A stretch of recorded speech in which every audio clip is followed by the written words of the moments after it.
bienvenidos, queridos amigos televidentes, a otra entrega más de su programa Directo al Blanco, donde siempre le tenemos informaciones interesantes y análisis de problemáticas sociales y de coyuntura que entendemos que serían de su agrado.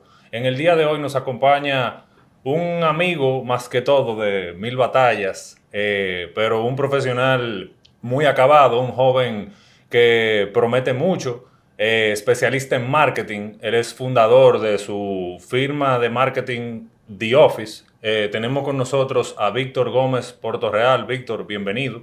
Muchísimas gracias, Diego. Para mí es un honor estar aquí y acompañarte en este espacio y sobre todo que podamos dejarle algo que le sirva a toda la audiencia. Gracias, Víctor. Tú sabes que realmente me encuentro tu experiencia muy interesante y te lo comentaba fuera de cámara, de que realmente aprendí mucho preparándome para esta entrevista. Por ejemplo, conceptos como el growth marketing y como el full stack. Eran conceptos que aunque yo había y he leído de mercadeo, realmente no estaba al tanto.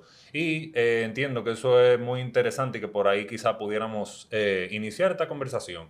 Yo he escuchado, te he oído mencionar que el modelo de negocio de la firma de marketing está en peligro de extinción.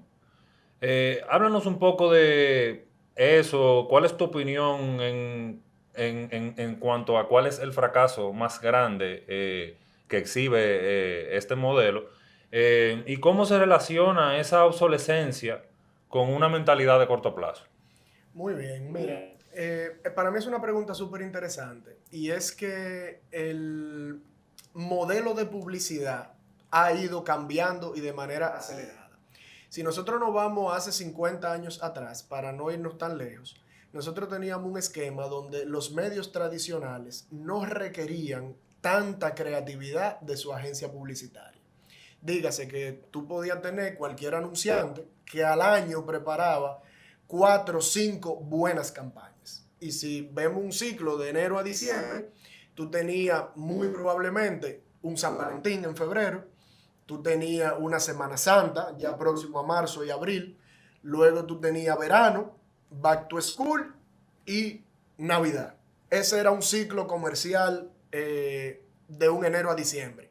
Ahí se puede colar también una campaña de madres o una campaña de padres, punto. Se da este proceso de transformación digital con el surgimiento de Internet, el surgimiento de las redes sociales, la proliferación del uso de celular y de repente tú todos los días estás teniendo conversaciones en Instagram, en TikTok, en los motores de búsqueda de Google y tú necesitas creatividad prácticamente diaria. O sea, tú tienes una muy buena idea hoy, se publica y en 24 horas esa idea no existe. Entonces, las agencias tradicionales que no se han o no se lograron adaptar o montar a ese nuevo modelo o a esa exigencia, pues definitivamente están teniendo un reto de obsolescencia, un reto de mantenerme relevante, un reto de tener que repensar todo lo que eran sus procedimientos. Eso no quiere decir que es un modelo que va a desaparecer, pero evidentemente cuando tú analizas otras industrias que han sufrido transformaciones digitales, en esas industrias han habido consolidaciones, adquisiciones y compras, fusiones, y evidentemente eso ha pasado en el mundo de la publicidad. Entonces, ¿dónde surge The Office? ¿Dónde surgimos proveedores como nosotros?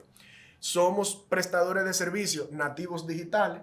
Nosotros vivimos el proceso de crecimiento de esa nueva plataforma y de alguna manera u otra para nosotros es más fácil porque es lo que conocimos. Nosotros no veníamos de un modelo que tuvimos que desaprender. Y por ahí hay una frase muy famosa que a veces es más fácil tú aprender algo completamente de cero que tú desaprender para volver a aprender. Yo creo que ahí resumo lo que es a lo que hago referencia cuando digo que ese modelo tradicional está en peligro de No, extinción. y te voy a poner, por ejemplo, qué interesante, y te puedo comentar que, por ejemplo, a nivel de programas de televisión, también ha pasado lo mismo. El programa, lamentablemente, que se queda solamente a nivel de televisión y no se apoya de las redes, pues, lamentablemente, como te digo, no se ha adaptado. Y en Sí. eso caigo a mi siguiente pregunta. Tú, o sea, The Office es la evolución, el siguiente paso en esta cadena evolutiva, digamos, de esta industria. Eh, ¿Cómo tú, en términos de asignación de capital, por qué tú entiendes, y si nos puedes explicar, por ejemplo, qué significa full stack, para que la audiencia lo entienda, por qué tú entiendes que eso es una inversión y no un gasto operativo? Sí, la verdad es que nosotros somos una agencia de marketing y cuando nos definimos como una agencia full stack, es que nosotros, más que especializarnos en un área particular, como pudiera ser una especialización en redes sociales o una especialización en desarrollo web o una especialización en colocación de anuncios, nosotros hacemos el 360 digital y estamos capacitados prácticamente al mismo nivel de una especializada en cualquiera de esos puntos, pero en todo el 360 digital. Y entendemos que ese es el camino correcto porque cada día más en el ecosistema digital hay una integración de todas las plataformas. O sea, tú vas a hacer un anuncio digital en Instagram y tú necesitas contenido para hacer el anuncio. O sea, tiene que ser un muy buen contenido para tú poder pautar anuncios. Si no, tú vas a tener una dependencia en cosas que tú no controlas. Y lo próximo es que a ese anuncio, ¿a dónde tú lo vas a llevar? O lo vas a llevar a un landing page, a una página de destino que tiene desarrollo, o sea, que te necesitas un desarrollador. Entonces, sobre la base de eso, se le hace muy difícil a una agencia que no sea full stack, que sea especializada, desarrollar su modelo de negocio, porque siempre va a estar dependiendo de alguien. ¿Dónde nosotros entendemos que el gasto publicitario se vuelve una inversión? Cuando se traduce en resultados. Entonces, una de las cosas que nosotros tenemos como valor es la orientación a resultados. Yo por mucho tiempo trabajé en un departamento comercial de ventas que tenía una cuota de ventas y eso hace que todas mis interacciones con nuestro cliente estén orientados a un fin comercial. O sea, cada acción que nosotros le sugerimos a un cliente o cada estrategia que desarrollamos tiene que mover la caja, el flujo de caja. O sea que tú, o sea, ¿cómo te digo? Por lo que interpreto, tú entiendes que tú agregas más valor sirviendo como también, además de un ejecutor de esos diseños y campañas y esa creatividad, pero también tu orientación al resultado te da la capacidad de ser una especie de asesor. Claro. Sí, nosotros somos una extensión del departamento de marketing de nuestro cliente. Y ese término que a mí me encanta cada vez que tengo una conversación con algún cliente que tenga un tiempo trabajando con nosotros, eso prácticamente sale solo. Ya sea el VP de marketing o el gerente de marketing de la marca nos dice, no, es que The Office es una extensión de nuestro departamento.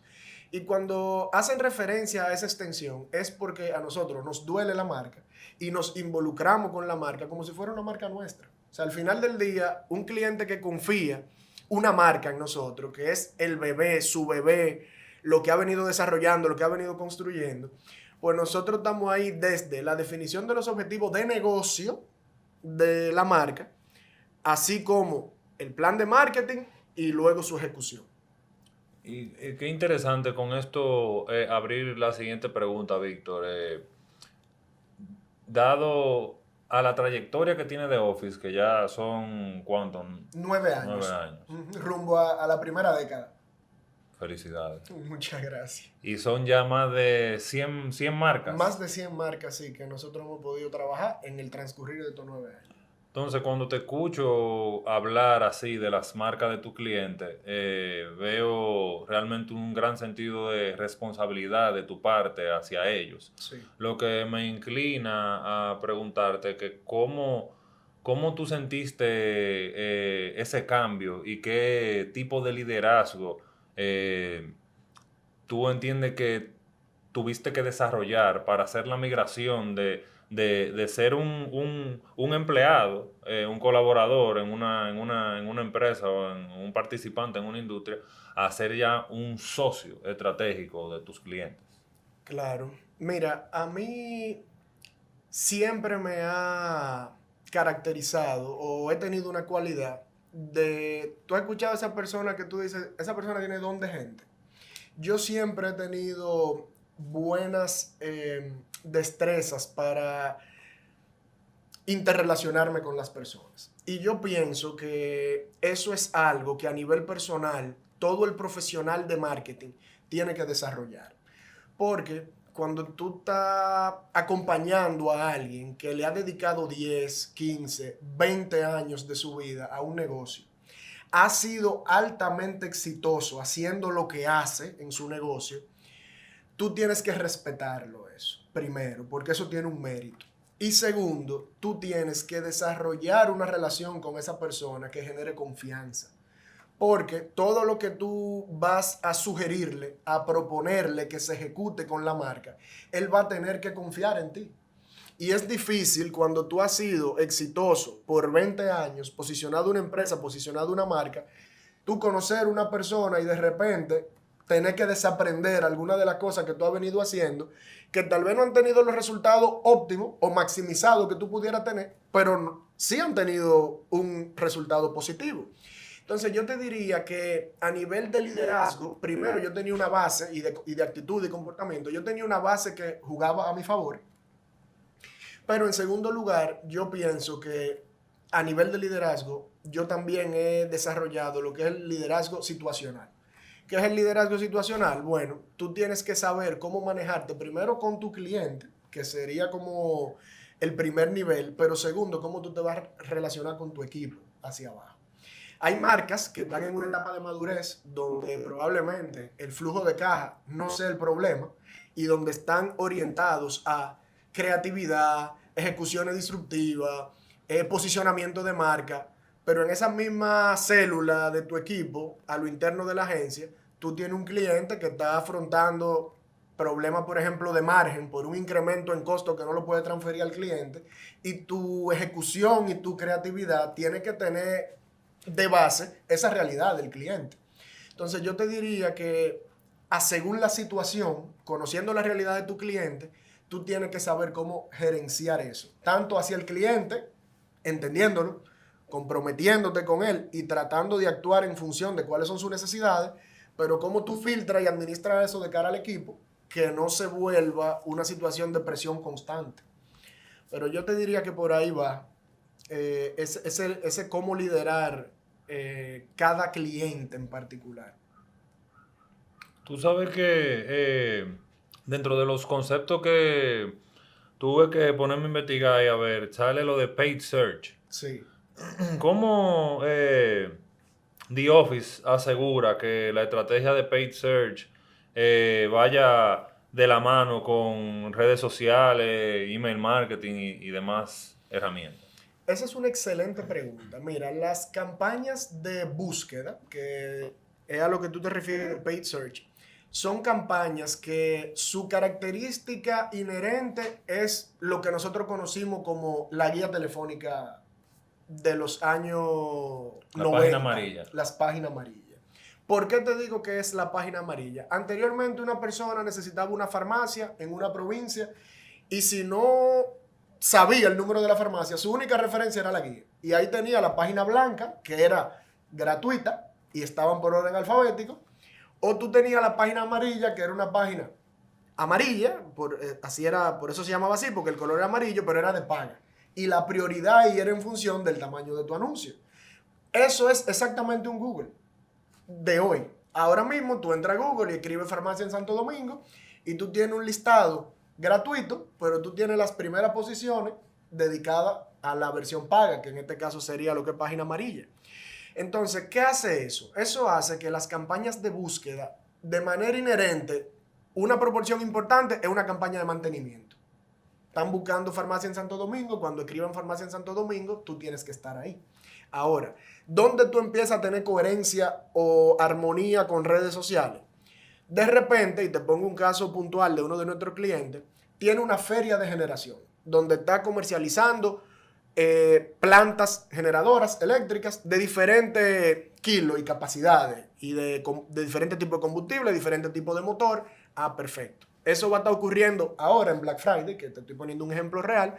Pues entonces nos vamos a las campañas de búsqueda y creamos una línea adicional que esté dedicada a la oferta de esta campaña. Entonces ya tú estás viendo en redes sociales que la marca X tiene una oferta. Tú te vas a Google y pone planta en Santo Domingo, oferta Black Friday, y entonces ahí te sale algo relacionado con lo que tú viste en las redes sociales. Pero eso usualmente se hace para ejecuciones puntuales, como la de esta oferta. Porque si no, en sentido general, el 50-60% del presupuesto de una campaña de búsqueda, por lo general, es de mantenimiento. Para tratar de seguir captando todo el que está buscando planta y no necesariamente relacionado a una oferta. O sea, mantener esos parámetros de búsqueda actualizados. Claro, claro. Sí, sí es importante el monitoreo de las campañas, que son cosas que nosotros vemos, por ejemplo, cuando estamos optimizando esas campañas. Tractores, se están vendiendo tractores, la gente busca tractores, sobre todo en el Cibao, en sitios donde hay un desarrollo agrícola importante, pero de repente tú empiezas a ver que empiezan a entrar ciertas búsquedas que activan la campaña, pero no tienen que ver con necesariamente con una venta, como por ejemplo, ¿cuándo se construyó el primer tractor? Eso puede ser que si tú no configuraste bien tu campaña, te active tu anuncio, te genere un gasto, pero el que está buscando eso no va a comprar un tractor. Puede ser un estudiante que le pusieron una tarea, puede ser una persona curiosa. Y te baja la eficacia y la Claro. eficiencia del mismo. Entonces, por eso es importante, aunque sea una campaña de mantenimiento, el monitoreo, porque entonces tú puedes ir configurando exclusiones. Tú dices, mira, cuando me active, cuando haya una búsqueda que tenga la palabra tractor, pero que tenga historia, porque ya identifiqué que hay un match entre esas dos cosas, pues sácalo. Yo nada más quiero tractor. Te voy a revelar aquí un par de los truquitos de los magos, pero yo nada más quiero tractor cuando esté precio. La palabra precio. O yo quiero tractor cuando esté venta. O yo quiero tractor cuando esté compra. O yo quiero tractor más alquiler. Y entonces así tú vas despejando variables, pero evidentemente tú no sabes lo que surja mañana con un tractor. Mañana, Dios lo libre, tiran una bomba con un tractor y empiezan a poner tractor más bomba y empieza a activarse tu campaña. Claro. Entonces, por eso el monitoreo es súper importante, que es parte del servicio que nosotros brindamos. Excelente. Hablemos un poco de independencia, Víctor. En un país donde, en mi parecer, muchas plataformas de negocios de diferentes tamaños se montan sobre Facebook y Meta, o Google, perdón, y Meta. ¿Cómo el modelo de Office ayuda a las marcas a construir una infraestructura que le permita realmente ser independiente de este tipo de servicios y también generar sus propias métricas, su propia estrategia? Ese tipo, por ejemplo, de como hablábamos, de esos ajustes que te permitan eficientizar el algoritmo y no tomarlo como ya viene predefinido por la plataforma en sí. Mira, esa es una buena pregunta y yo quiero darle visibilidad a la audiencia y a ti, no sé si es algo que tú manejas, pero desde hace unos años para acá, el marketing digital se ha ido complejizando. ¿A qué me refiero? Como esta es una industria nueva que no necesariamente tenía las regulaciones en su lugar, había una serie de informaciones que estas plataformas captaban de los usuarios de manera automática, que desde hace 4 años, me parece, en el año 2021, se empezó a desmontar, que ha ido cambiando el juego para nosotros y para las marcas. Cuando yo digo nosotros, es para los marqueteros, lo que bregamos en esta industria de marketing digital. Entonces, ¿cuál es mi primera exhortación? Tú tienes que, como empresa y como marca, tener claro 2 cosas. ¿Cuál es tu first party data o datos de fuente origen? ¿Cuáles son los datos que son tuyos y que tú controlas? Mi exhortación con todo el que yo me siento, marca, empresa o político, etc. Usted debe de tener su base de datos primaria y mínimamente tiene que estar compuesta por nombre, apellido, correo y celular. En esos 2 campos, correo y celular, usted puede tener hasta 3 variables. Que hay gente que tiene varios teléfonos y hay personas que tienen varios correos. ¿Por qué yo hago esa exhortación? Hoy usted tiene una cuenta de Instagram. Mañana puede surgir otra cosa. Ahí vimos lo que pasó con TikTok, que fue la red social que llegó a los 1.000 millones de usuarios activos más rápido. O sea, eso quiere decir, y si vemos la historia, que cada vez que surge una plataforma que coge tracción, acorta el tiempo de 0 a 1.000 millones de usuarios activos. ¿Qué quiere decir eso? Que el que vuelva, o sea, la próxima que suba lo va a hacer más rápido que TikTok. El último fue, bueno, no es red social, pero ChatGPT fue un servicio que también... tomó muchísima atracción y ya sacó un browser que le va a hacer competencia a Google Chrome. Entonces, ¿a dónde te quiero llevar? Nosotros como marca y empresa debemos de apostar a tener nuestro first party data, porque sí es una constante que con esa información tú puedes tener una relación una a una con tus usuarios. ¿Por dónde? Por correo. ¿Por dónde? Por anuncio a través de todas estas plataformas que ya te permiten cargar tu lista de clientes. O sea, tú puedes ir a Facebook y decir, mira, estos son mis 5,000 clientes o mis 5,000 contactos. Yo quiero ponerle anuncios nada más a ellos. Algoritmo, haz lo que tú quieras por otra vía, pero yo quiero hablarle a estas 5,000 personas. Entonces, mi exhortación es, sí, tenemos que trabajar con estas plataformas que son las que tenemos a nuestra disposición ahora mismo, pero no podemos perder de vista nuestro first party data. O sea, yo no puedo tener en una cuenta de Instagram 100,000 seguidores y no tener un celular de esa gente. Claro, entiendo perfectamente. Víctor, ¿hay un punto de inflexión en tu experiencia donde una inversión digital deja de ser un gasto publicitario? Un poco relacionado a la pregunta que te hacía anteriormente sobre por qué full stack se podía ver como inversión, pero no sé si realmente existe ese punto que pueda ser definido. Tú mencionabas cuando tú brindas resultados. Sí, mira, eso es una discusión que siempre está sobre la mesa, porque todos los años el financiero o el directivo de la empresa tiene que aprobar un presupuesto y con cada presupuesto que se aprueba se está esperando un retorno, un resultado, y a veces hay áreas grises. Ahora, mi recomendación para marcas, ejecutivos y empresas, tenemos que ir construyendo paso a paso cuál va a ser la trazabilidad del impacto de cada inversión de marketing. Y eso está en un área compartida desde el medio, donde hago la ejecución, el proveedor que me asiste, si es externo o si es interno, el departamento que me asiste, y el ejecutivo de marketing y del departamento comercial. Yo pienso que todo el esfuerzo que se haga en marketing, o yo soy del pensar que absolutamente todo es una inversión. No siempre tú tienes la trazabilidad correcta para determinar el tamaño del impacto. A veces la gente dice, no, ese dinero se está botando a la basura. Cuando tú lo analizas, puede ser que no tenga el retorno que tú quieres que tenga.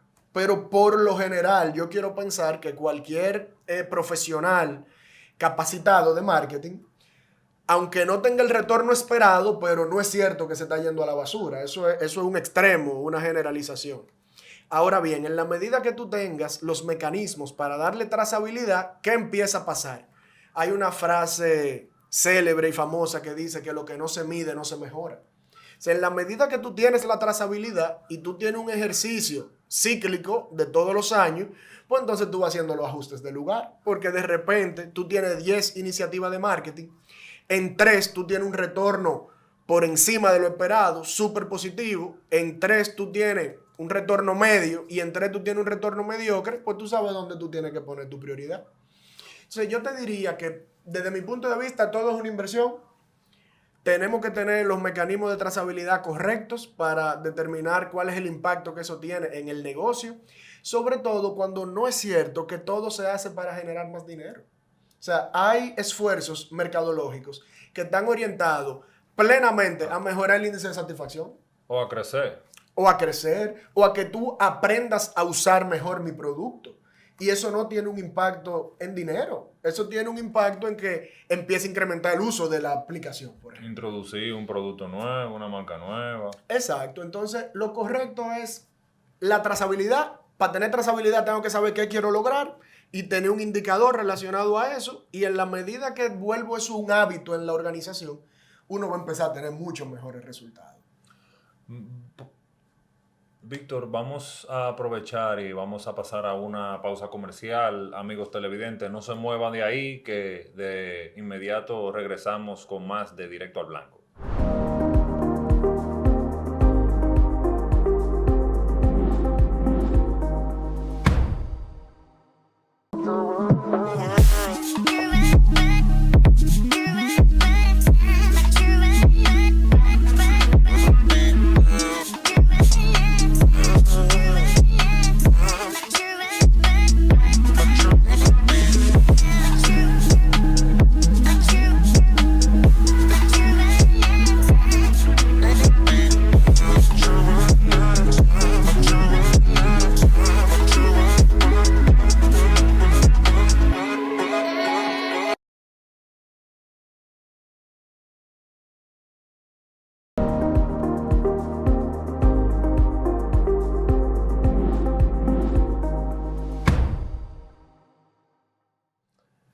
Estamos de regreso con ustedes, amigos televidentes, con más de Directo al Blanco. Hoy con nosotros Víctor Gómez Portorreal de The Office, Marketing Firm. Sí, una firma de marketing. Y estamos conversando sobre estos interesantes conceptos de marketing y ya estamos entrando ya hasta en tema financiero. Víctor, te iba a comentar que como una pregunta que te tenía, quería ver cómo se diferenciaba, digamos, la industria o eso que tú haces aquí de otros países, porque realmente entiendo que en cuanto a digital, nosotros tenemos países que van más por delante que Sí. nosotros, y otros que son similares, que están en el Ujú. mismo nivel de digitalización, por así decirlo. Sí. Em, pero me surge, o sea, estoy viendo que tú has tenido que también manejar esos temas que tú comentabas anteriormente, financieros, de cómo medir el impacto, porque incluso me voy más atrás, al principio de la entrevista, tú hablabas un poco de otro tema que, o sea, no lo voy a recoger, pero me indican que tú tienes un gran nivel de manejo de cómo asesorar, digamos, a firmas que quizá no manejen al 100% o no tengan las mejores herramientas para poder medir esos impactos y poder asesorarlos sobre qué campaña o qué tipo de estrategias pudiera resultar más eficiente. ¿Cuál es tu opinión en este ámbito? ¿Tú sientes que ir por detrás de la frontera tecnológica como país te ayuda o tú entiendes que es un poco costoso, digamos, invertirse en tener que aprenderse el presupuesto, tener que meterse ahí adentro con el cliente Sí. para tú poder brindar realmente tu servicio que no, quizá no tenga necesariamente nada que ver o tú no tengas que meterte en eso? Ujú. Sí, la verdad es que yo tengo un término que a mí me gusta mucho decirle en algunos círculos, y es que nosotros usualmente estamos alrededor de 5 años atrás que en algunos mercados más desarrollados. O sea, digamos que si aquí nosotros estamos ahora mismo en el 2025, probablemente nosotros estamos en lo que se vivió en el año 2020, en un mercado más desarrollado digitalmente. Pero eso tiene un adicional. No es solamente 5 años atrás, sino que el comportamiento del usuario tiene una incidencia. Y cuando yo digo el comportamiento del usuario, yo me refiero al término de el comportamiento del usuario comercialmente en digital. ¿Qué pasa? Al nosotros ser una isla y en adición a eso también un territorio pequeño, nosotros muchos negocios que en otros países que tienen extensiones territoriales más grandes están muy altamente desarrollados en digital a nivel de e-commerce, aquí no. Por ejemplo, nosotros aquí tenemos muchas industrias que en otros mercados, incluso similares de Latinoamérica, tienen ejecución en e-commerce mucho más alta que aquí, porque aquí está muy cerca todo. Entonces, si tú vas a comprar un colchón, tú quieres ir a visitar el colchón y tú te Claro. quieres acotar en el colchón. Si tú quieres ir a una mueblería, tú aquí tienes las mueblerías de la ciudad, están a tu recorrer un sábado y a toda la mueblería. Que de repente en un país más grande, como es el caso, por ejemplo, de un Colombia, como es el caso de un Argentina, como es el caso de un Chile, sacando el aspecto socioeconómico del país, pero me estoy refiriendo a la extensión territorial, tú tienes industrias donde el e-commerce está volando comparado con este, aunque aquí nosotros tengamos el e-commerce muy bien desarrollado, por ejemplo, en supermercados, en aplicaciones de delivery, en comida rápida, etc, etc, etc. Entonces, lo primero que te quería era como plantear que hay dos realidades. Está la realidad del mercado, está la realidad de nuestra realidad como país y extensión territorial, y están las particularidades de cada industria. Entonces, habiéndote dicho ese escenario, yo no creo que es ni una ventaja ni una desventaja. Es uno tener la conciencia de, en esos tres factores, dónde tú te estás moviendo con cada caso. Entonces, por ejemplo, tuve aquí una industria, por ejemplo, de operadores de viaje o agencias de viaje. Ese es un modelo en República Dominicana que tú tienes una concentración en un grupo de 3, 4 agencias de viaje top, que si tú las analizas están súper desarrolladas en su proceso de comercialización en digital. Te arman bundles, te arman paquetes, te arman viajes de crucero, te arman tours especializados y hacen prácticamente todo el proceso online. Y en el único momento que se da una interacción con su consultor de viaje es al momento de cierre, si la persona quiere ir a pagar o no. Pero en esa misma industria de agencia de viaje, tú tienes personas súper informales que han dañado el mercado de cierta forma, que le cobran a la gente, por ejemplo, un pasaje y después no aparece el pasaje. Entonces, sobre esa realidad, tú te ubicas con qué cliente tú estás trabajando, cuál es su próximo paso en ese ciclo evolutivo de su industria en la realidad del país, y tú planteas un plan de trabajo de cómo él va a maximizar sus ingresos ante esa realidad. Excelente. Tú sabes que en ese mismo espíritu, me pregunto yo si tú entiendes que el sistema educativo dominicano está preparando a los jóvenes con el pensamiento que es requerido para estos procesos o esta evolución de la industria. El que se gradúa, digamos, ahora de marketing, ¿tú entiendes que está, o sea, está recibiendo una educación para los tiempos? Mira, esa es una excelente pregunta. Y yo de corazón quisiera que el que esté escuchándome, que quiera entrar a este mundo, empezar a trabajar en esta industria, escuche esto que yo tengo para decir. Una responsabilidad, y esta es una cosa que yo le escuché, valga la cuña, de Ney Díaz, un primo muy querido. La responsabilidad de la educación de una persona en una industria como esta no puede solamente descansar en las instituciones académicas a las que usted está cursando. Esta industria va demasiado rápido. O sea, yo soy un apasionado de lo que hago y yo te confieso que todavía hay cosas que me la enseña el último ingreso que llegó a la agencia. O sea, la persona tal vez más junior, que es su primer trabajo, que entró, pero que es una creadora de contenido, que sigue muy de cerca todas las cosas de tendencia que están, y me enseña que había una funcionalidad que surgió hace muy poquito, que yo desconocía y que hacía A, B y C.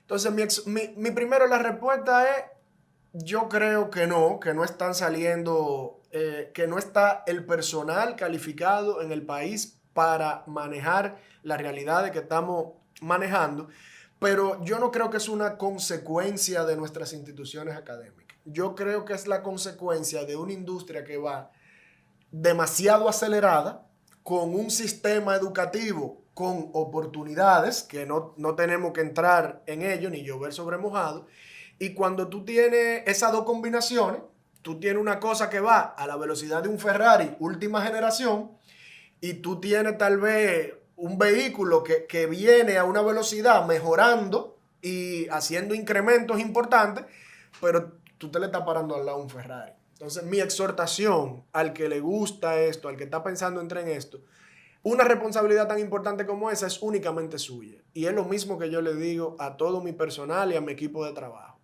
Si a usted le gusta esto, usted se tiene que imaginar que usted es un doctor. Usted nunca va a parar de estudiar. Usted tiene que mantenerse siendo un profesional relevante, y la relevancia va de la mano de yo ser curioso, ávido de lectura, mantenerme al día con las tendencias y mantenerme al día con la actualidad de lo que está ocurriendo. ¿Qué están haciendo las grandes marcas? ¿Qué están haciendo los líderes de opinión en esta industria? Y sobre la base de eso, tú compensas. Tú todos los días avanzas, todos los días mejoras, pero definitivamente nunca tú vas a ser el que más te sabe todo. Que digamos, eso se pudiera extrapolar a la realidad de cualquier profesión hoy en día, porque todo va así. O sea, no hay Sí. ninguna profesión que ya tú tengas el lujo de que, como antes, que tú veías gente que se graduaban y nunca volvían a... Ahora uno tiene que estar en una constante preparación, nunca se Sí, puede... yo estoy de acuerdo contigo. Yo creo que esto es algo que se extrapola prácticamente a todo lo que uno hace. Sin embargo, hay profesiones que van, o sea, o hay oficios, porque no quiero decir, es circunscribir esto a un profesional, pero hay oficios que llevan una tasa de cambio mucho mayor. Entonces, sobre esa base, por lo menos esta, en este preciso momento, va a 1000. Me imagino. Mira, Víctor, y hablemos un poco de fracaso. Yo siempre he profesado y creo firmemente de que el fracaso enseña mucho más que el éxito. Sí. Entonces, en tus 9 años más de experiencia en The Office, ¿qué fracaso te ha dejado alguna experiencia valiosa o cuál ha sido tu fracaso que tú hayas dicho, el fracaso más grande que yo tuve o que he tenido? Mira, esa es una pregunta interesante. Yo soy una persona muy abierta y para mí los fracasos son, uno, un aprendizaje, dos, la oportunidad de tú reivindicarte, porque cuando te equivocaste tienes la oportunidad para resarcir y para superarlo. Y sobre todo yo creo que también es la forma de que el que está alrededor de ti, el que te conoce, el que sigue tu accionar, si tú le puedes ahorrar un tropezón como ese, pues tú ahorrárselo. Yo te diría que uno de los fracasos, o que yo consideraría como fracaso, yo me tengo que remontar a los inicios de la agencia. Cuando nosotros iniciamos este proyecto, nosotros, como todo emprendimiento, tiene acceso limitado a capital y a recursos, tiene necesidades que son necesidades de mantener el negocio abierto, corriendo, pagar la luz, pagar la renta, etc. Y yo entiendo que en un principio nosotros no le dimos la importancia que tenía a tú tener talento estrella dentro de la firma. Con eso no te quiero decir que nosotros teníamos talento mediocre, pero nosotros teníamos acceso limitado a capital y contratábamos en función de lo que podíamos pagar, porque no hacíamos nada contratando a un personal que nosotros no íbamos a tener la capacidad de responder. Evidentemente, eso hacía que mucha parte del trabajo que yo digo que es el que agrega valor recaía sobre mí o los demás socios de la firma, que en este caso es mi esposa. Sin embargo, en la medida que fuimos creciendo y que el negocio fue exigiendo, nos fuimos dando cuenta de que el bueno se paga y que a veces uno tiene aprensión por cómo es el sistema aquí laboral del país, desde la cesantía, las implicaciones del seguro familiar de salud, el sistema de pensiones y una serie de cosas que cuando tú lo analizas es bastante cuesta arriba para nosotros, lo que estamos del lado del empresariado. Sin embargo, me reivindiqué y lo hice rápido. O sea, nuestra firma, en todas las posiciones que nosotros tenemos dentro de la agencia, nosotros tenemos que estar o igual o muy similar de cualquiera de las firmas más grandes de este país. Y por lo general, la fuga de talento que se da, porque se da, está siempre más directamente relacionada a beneficios colaterales que a un tema salarial. Y evidentemente en los beneficios colaterales, bueno, nosotros ahí hemos hecho lo que se puede hacer manteniendo nuestra esencia. Entonces, habiéndote dicho, tú me preguntas por fracaso, yo creo que en nuestro primer año, 2 años, tal vez hasta el tercer año, nosotros no le dimos la prioridad, probablemente no porque no sabíamos que era importante, sino por la falta de recursos que nosotros le damos ahora. ¿Y qué tú ajustaste, por ejemplo, para tú poder lograr captar personal o talento estrella? Excelente. Lo primero que hicimos fue un estudio salarial y entender dónde estábamos nosotros y dónde estaban la competencia, pero enfocado en lo más grande. Okay. Para nosotros equipararnos, ¿verdad? A los referentes, que eran los mejores.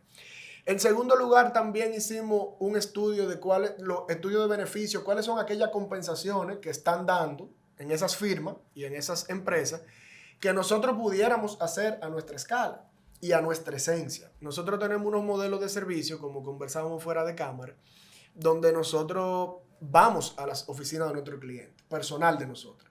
Entonces, un modelo híbrido, un modelo remoto, para nosotros no es funcional, porque es que nosotros tenemos acuerdos con clientes que el alcance contempla que un colaborador de nosotros esté en sus oficinas. Entonces, ahí, de repente, aunque algo que sale en los estudios de beneficio de nosotros es que el personal valora hasta más que el salario, poder trabajar remoto, eso es incompatible con las funciones de nosotros. Entonces hemos tratado de identificar otros tipos de beneficios donde tú dices, por ejemplo, bueno, yo tengo bonos por diferentes tipos de cosas en el año, en tu aniversario, el del empleado del mes, pero también yo tengo cuando cumplo año o medio día o un día de vacaciones, o yo tengo incentivo de viáticos por X tipo de cosas. No están contratando allá, pero... Eso es algo que me preguntan con frecuencia. La verdad es que la línea de costos más importante de nosotros es nómina y sus beneficios relacionados. Y la verdad es que yo entiendo que esa es la inversión que tiene el mayor retorno de nosotros, lo que se le paga a la gente, en salario emocional y metálico. Tú mencionabas que tu socio es tu esposa. Sí.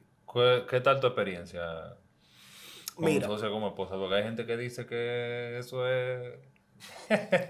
yo te voy a decir algo. Yo he tenido diferentes sociedades. Todas las sociedades tienen sus pros y contras, o sus fortalezas o sus oportunidades. Pero sin temor a equivocarme, yo te puedo decir que esa ha sido la mejor sociedad que yo he hecho. ¿Por qué?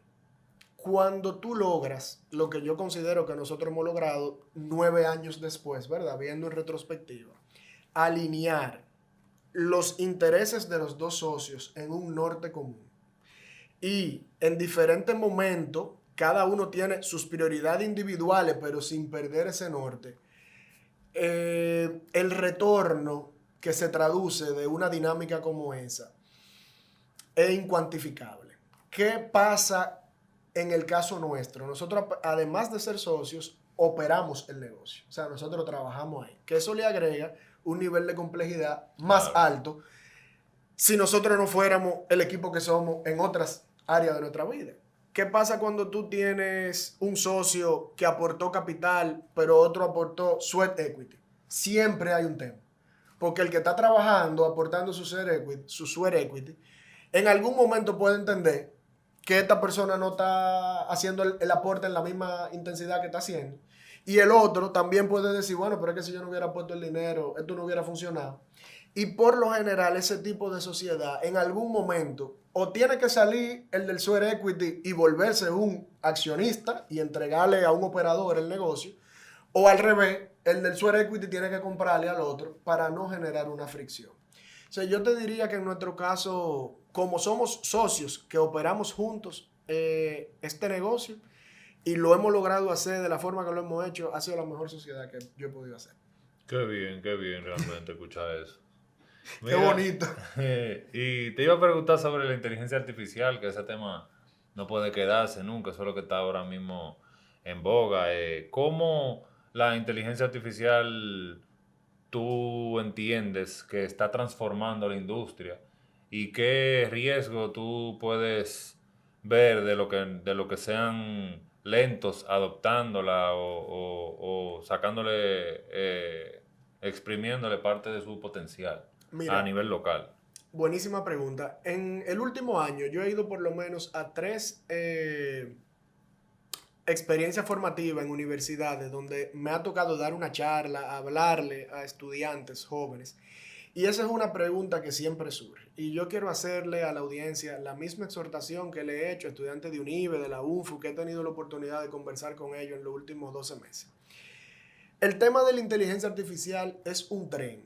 Yo lo defino como un tren que va a altísima velocidad y en la capacidad de llevarse por delante lo que sea que se le ponga delante. Entonces, sobre la base de eso, tú tienes 2 opciones. Primero, hay una cosa que es suerte, que se define entre oportunidad y preparación. Y también hay un tema de sentido común. ¿A qué me refiero? Yo trabajé por 4 años en Diario Libre como vicepresidente de operaciones. Y allá había una posición que era el corrector. Todo lo que se publicaba tenía que pasar por la mano de esa figura. Corregía acento, ortografía, punto de buena ortografía, gramática, sintaxis. Trabajito malo ese. Porque... Complicado, pero alguien tenía que hacerlo. Yo no creo que en los próximos 15 años quede un 10% de los correctores de ese tipo. porque eso es algo que la inteligencia artificial está en la capacidad de replicarlo sin ningún tipo de inconveniente. Si algo está bien escrito, ¿no? Si tiene buena ortografía, hace sugerencias, etc. Entonces, ¿qué pasa? Si tú ahora mismo me dices que tú estás estudiando en la mejor escuela para hacer un corrector de ortografía, yo creo que es claro que tú tienes un problema y tú no estás bien. Entonces, vamos a llevarnos esto a un plano distinto, que es el plano de la publicidad y del marketing. O sea, ¿a qué voy? Yo pienso que nosotros tenemos que ver qué es lo que la inteligencia artificial ahora mismo no está en capacidad de dar respuesta. Una inteligencia artificial no se puede meter a un súper contigo, hacer una observación de cuál es el comportamiento del consumidor. Una inteligencia artificial no se puede sentar en un parque a ver cuál es el patrón que está haciendo el usuario, por qué se está yendo, a qué se está inclinando. Puede hacer mucho research en Internet, de lo que está en Internet, pero no puede salir en el campo. No puede tener insights creativos para entonces traducirlo en ejecuciones. Entonces, ve identificando cuáles son esos nichos donde tú ves o prevés que en los próximos 5 o 10 años ese tren no va a pasar y va a desbaratar con todo, y que eso se alinea con tu fortaleza, y entonces desarrollate ahí. Pero yo voy en contra de que tú te empieces a desarrollar en algo que ya la inteligencia artificial está dando señas de que el tren está entrando en esa causa. Porque es que tú vas a terminar estudiando 4 años algo que tal vez en el año 5 está obsoleto. O sea, que en Estonia, que hay ahora de que un ministro de inteligencia artificial, ya no se puede estudiar para ser ministro entonces, porque Ay, Dios mío. llegaste tarde. No. Se acabó. Mira, Víctor, pero, y, por ejemplo, en tu industria, Sí. y al mismo tiempo del corrector de periódicos, tú tienes también ya Lovable, por ejemplo. O sea, servicios que van dirigidos a todo lo que es diseño gráfico, todo lo que es programación.